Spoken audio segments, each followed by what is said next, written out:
من قبلكم لعلكم تتقون۔ اللہ کا لاکھ لاکھ شکر ہے، احسان ہے کہ رمضان شریف کے پہلے 10 دن اللہ تعالیٰ نے عافیت سے گزروا دیے۔ جن بھائی بہنوں نے روزے رکھے اللہ انتہائی قبول فرمائے، تراویح پڑھی اللہ قبول فرمائے۔ جن بھائی بہنوں کی بیماری کی وجہ سے چھوٹ گئے اللہ ان کو صحت کاملہ نصیب فرمائے۔ جن کے سستی کی وجہ سے چھوٹ گئے اللہ تعالیٰ ان کو اپنے خزانوں سے توبہ کی توفیق عطا فرمائے اور ان کی اس کمی کو بھی اللہ تعالیٰ معاف فرمائے۔ تو سب کے لیے دعا کرتے ہیں۔ تو اللہ تعالیٰ نے رمضان المبارک کا مہینہ، علماء ایک جگہ میں نے پڑھا تھا، یہ حدیث تو نہیں ہے، ویسی بعض علماء کا قول ہے کہ رمضان المبارک کی 12 مہینوں میں وہ فضیلت اور انفرادیت ہے جیسے یوسف علیہ السلام کی 12 بھائیوں میں، یوسف سمیت 12 بنتے تھے، تو جیسے ان 12 بھائیوں میں یوسف علیہ السلام ایک نمایاں حیثیت رکھتے تھے، اسی طرح ان 12 مہینوں میں رمضان المبارک اپنی ایک انفرادی حیثیت رکھتا ہے کہ کتنی بڑی فضیلت کی بات ہے کہ جنت کے دروازے کھول دیے جاتے ہیں، جہنم کے دروازے بند کر دیے جاتے ہیں، اللہ کا عرش پہلے آسمان پر آ جاتا ہے اور پکار ہوتی ہے، کوئی مانگنے والا ہے، کوئی توبہ کرنے والا ہے، کوئی بخشش چاہنے والا ہے، اور ایک فرشتہ پکارتا ہے نیکی کے چاہنے والے آگے بڑھ، اور دوسرا فرشتہ پکارتا ہے برائی کے کرنے والے پیچھے ہٹ اور بس کر۔ اللہ نے اس رمضان کی ایک اور بھی بڑی خوبصورت فضیلت رکھی ہے کہ اس میں جس کا انتقال ہو جائے دوزخ کے دروازے تو بند ہیں اور قبر میں حساب بھی نہیں ہوتا، منکر نکیر بھی نہیں آتے، اگر وہ ایمان پہ اس کا خاتمہ ہوا ہے تو وہ کتنا ہی ہماری نظر میں غلط آدمی ہو لیکن اللہ کے ہاں اس کی بخشش ہو جاتی ہے۔ تو اللہ نے 10 دن گزروا دیے، اس کا لاکھ لاکھ شکر ہے، احسان ہے۔ باقی 20 دن ہیں، اور پہلا جو 10 دن ہوتے ہیں وہ رحمت کے ہوتے ہیں، اور دوسرے 10 دن وہ بخشش کے ہوتے ہیں، اور تیسرے جو 10 دن ہیں وہ جہنم سے خلاصی اور جہنم سے نجات کے ہوتے ہیں۔ اس رمضان کے ہر لمحے کو اللہ تعالیٰ نے کہا ایام معدودات، یہ اس میں ہم سب کہتے ہیں یار ابھی تو رمضان آیا تھا اور گزر گیا، ایام معدودات میں اللہ تعالیٰ نے کہا یہ تو تھوڑے سے دن ہے، تمہیں گزرنے کا پتہ بھی نہیں چلے گا۔ روزہ تو بنو اسرائیل کا تھا جو افطاری سے افطاری تھا، 24 گھنٹے کا روزہ تھا، اور بیویاں بھی ان پر حرام ہوتی تھی۔ اللہ نے ہمارے لیے تو آسانی فرما دی ہے، افطاری اور سحری رات اللہ تعالیٰ نے ہر حلال کو حلال کر دیا۔ تو میرے بھائی بہنوں، میرے عزیزوں، میرے پاکستانی بہن بھائیوں، میں پوری امت مسلمہ سے بات کرنے کی نیت کرتا ہوں کہ ہر آنے والا دن ہماری زندگی کو کاٹ کے لے جا رہا ہے اور ہم تیزی سے اللہ کی طرف بڑھ رہے ہیں۔ افلا ایک حدیث یاد آ گئی زمانے کے بعد، انکم فی زمان ہدنا وان السیر بکم لسریع افلا ترون الی اللیل والنہار یقربان کل بعید ویبلیان کل جدید ویاتیان بکل موعود۔ قال مقداد رضی اللہ تعالی عنہ والہدنہ یا رسول اللہ، قال دار بلاء وانقطاع وإذا التبست عليكم الأمور كقطع الليل المظلم فعليكم بالقرآن فإنه ماحل مصدق وشافع مشفع من جعله أمامه ساقه إلى الجنة ومن جعله خلفه ساقه إلى النار أو كما قال عليه الصلاة والسلام۔ میرے نبی نے فرمایا کہ تم ہدنہ کے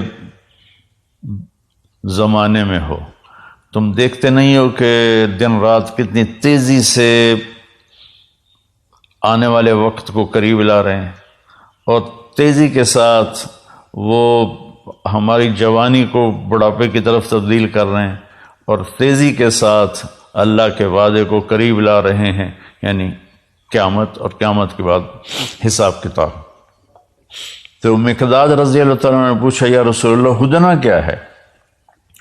تو آپ نے فرمایا مصیبتوں کا گھر اور مٹ جانے والا گھر یہ ہے ہدنا، یعنی یہ دنیا۔ تو جب ایک ایسا وقت آئے تم پر کہ ہر چیز تمہارے اوپر کھل نہ سکے اور اندھیرا چھا جائے، تمہیں سمجھ میں نہ آئے میں اب کیا کروں، کدھر جاؤں، فعلیکم بالقرآن، تو تم قرآن کو مضبوطی سے تھام لینا کہ یہ وہ جھگڑا کرنے والا ہے جس کا جھگڑا اللہ تسلیم کرے گا، وہ سفارشی ہے جس کی سفارش اللہ تسلیم کرے گا، جو اسے آگے رکھے گا یہ اسے جنت میں پہنچائے گا، جو اسے پیچھے رکھے گا یہ اسے دھکا دے کے جہنم میں گرائے گا۔ تو اللہ تعالیٰ نے ہماری خوش قسمتی کہ ہمیں قرآن دیا جو آج تک محفوظ ہے، اس کا ایک ایک لفظ محفوظ ہے، اس کے زیر زبر تک محفوظ ہیں۔ تو باقی کتابیں تو تبدیل ہو گئیں، ان کے ترجمے ہو گئے، لیکن قرآن ایک ایسی کتاب ہے جو دنیا میں سب سے زیادہ پڑھی جاتی ہے، یاد کی جاتی ہے۔ کتنا بڑا معجزہ ہے کہ چھوٹا سا بچہ پاکستانی جس کو پتہ بھی نہیں کہ میں کیا پڑھ رہا ہوں، 7 سال کی عمر میں وہ قرآن یاد کر لیتا ہے، اور 70 سال کی عمر میں بھی یاد کر لیتا ہے۔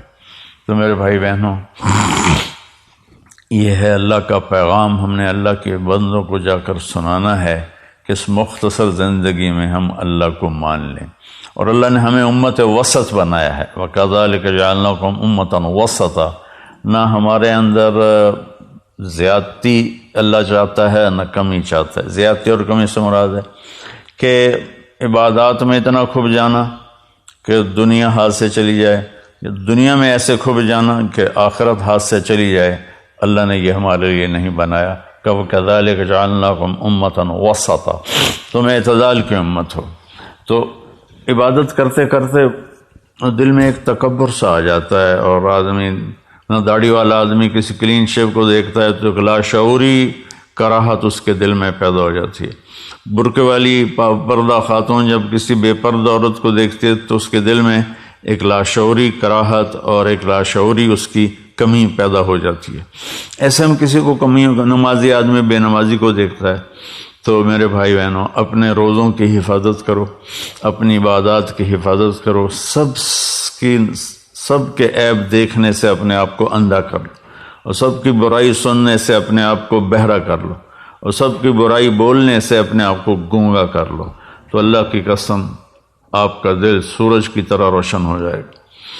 اب وہ فرید الدین عطار رحمۃ اللہ علیہ کا ایک شعر ہے، لب بندو چشم بندو گوش بند گرنہ بینی نور حق برما بخند، اپنی آنکھوں کو روک لے غلط دیکھنے سے، اپنے کانوں کو روک لے غلط سننے سے، اپنی زبان کو روک لے غلط بولنے سے، پھر اگر تیرا دل روشن نہ ہو تو مجھے آ کے پکڑ لینا۔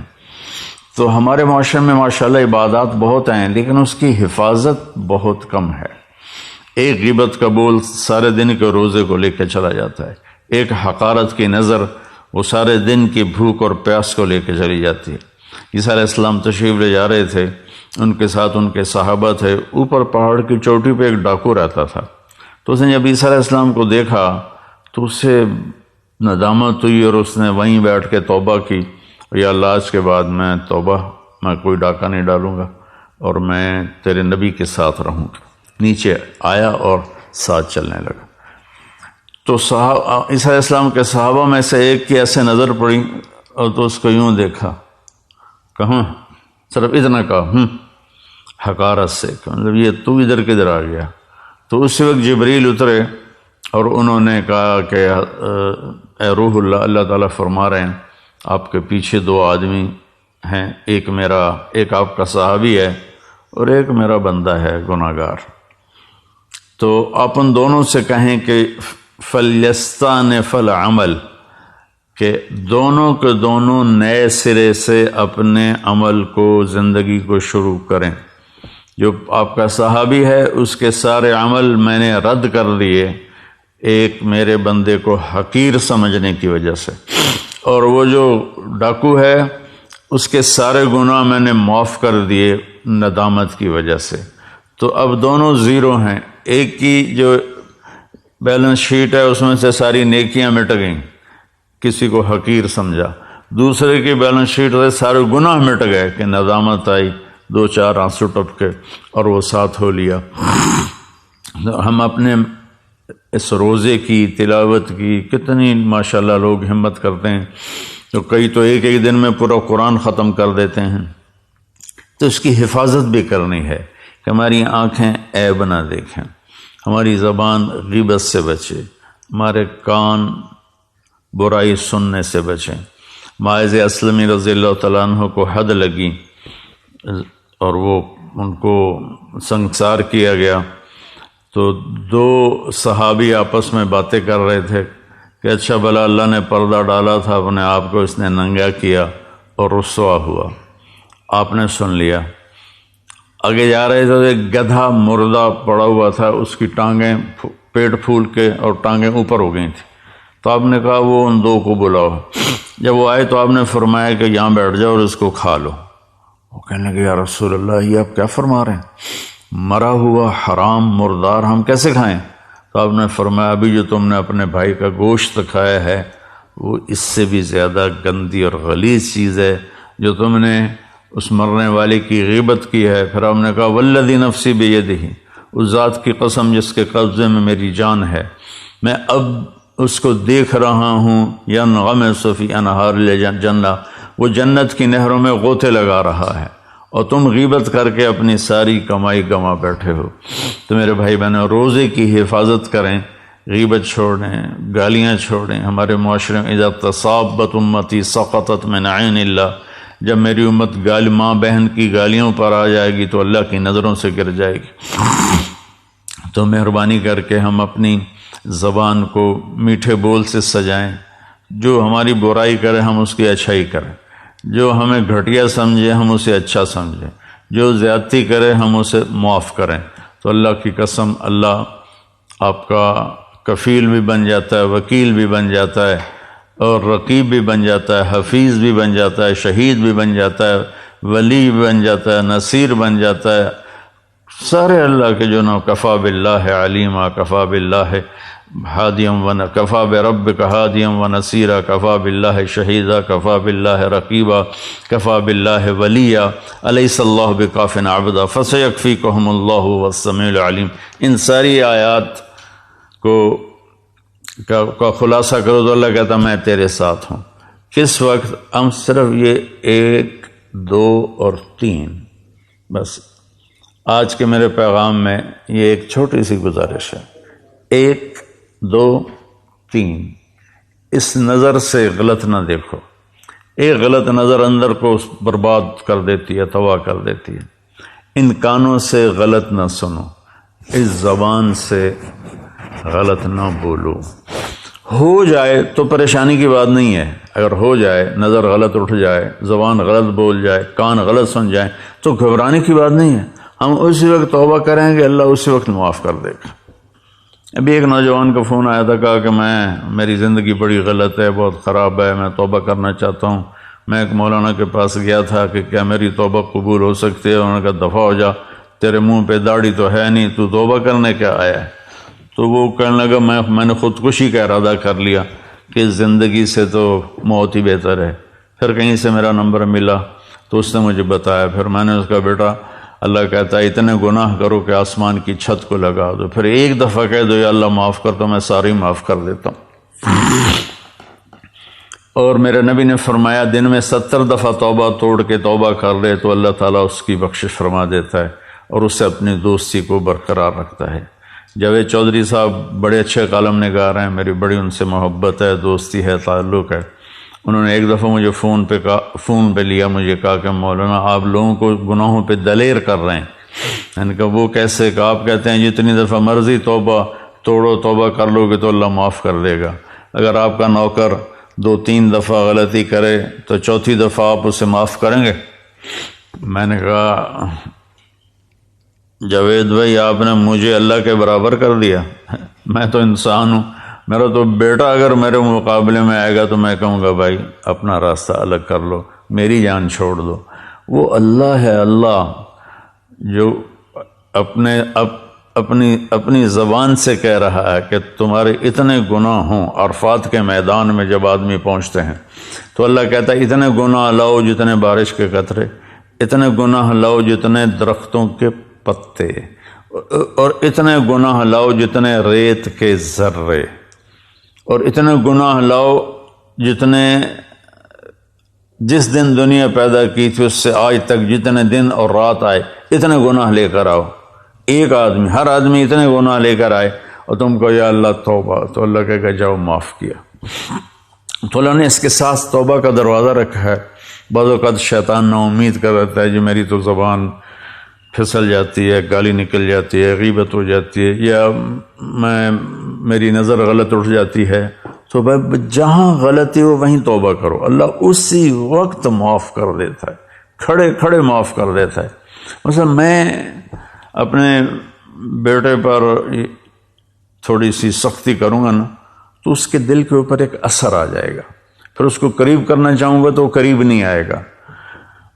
میرا مالک، میرا جو جی ایم ہے وہ مجھ پر زیادتی کرے گا تو میرے دل میں ایک اثر آ جائے گا، وہ معافی مانگے گا تو میرا دل نہیں کرے گا معاف کرنے کے لیے۔ اور اللہ اثر سے پاک ذات، ہمارے گناہوں کا اس پر کوئی اثر نہیں ہے، نہ ہماری نیکیوں کا اس کو کوئی نفع ہے، نہ ہمارے گناہوں کا اس کو کوئی نقصان ہے۔ لن تبلغوا ضری فتضرونی ولن تبلغوا نفعی فتنفعونی، کہ تمہاری عبادت مجھے کوئی نفع نہیں پہنچاتی اور تمہارے گناہ وہ مجھے کوئی نقصان نہیں پہنچاتے۔ تو برائے مہربانی اگر غلطی ہو جائے تو مایوس نہیں ہونا چاہیے، فوراً توبہ کرنی چاہیے۔ ایک نوجوان کہنے لگا جی پھر کیا فائدہ، ادھر توبہ کرتے ہیں ادھر توڑ دیتے ہیں۔ میں نے کہا تم کرتے رہو، ایک دن ایسا آئے گا کہ اللہ تعالیٰ تمہیں ایسی محبت کی نظر سے دیکھے گا کہ اللہ تیرے دل سے سارے گناہوں کی رغبت نکال دے گا۔ نہ دلیر ہونا، اللہ غفور الرحیم ہے، معاف کرے گا، اور شراب کی بوتل چڑھا لی اور فحاشی میں لگ گیا، بدکاری زنا میں لگ گیا، اللہ بڑا غفور الرحیم ہے، یہ بھی شیطان کا چکر ہے۔